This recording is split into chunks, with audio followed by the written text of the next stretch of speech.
I think there are two ways in which people are controlled. First of all, frighten people, and secondly, demoralize them. An educated, healthy and confident nation is harder to govern. And secondly, demoralize them. An educated, healthy and confident nation is harder to govern.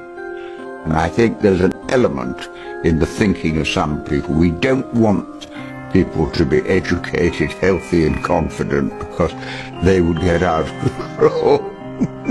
The top 1% of the world's population own 80% of the world's wealth. It's incredible that people put up with it.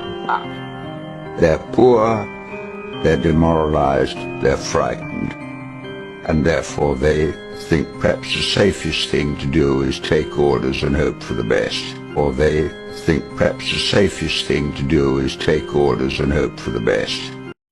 Please subscribe my channel and press the bell icon.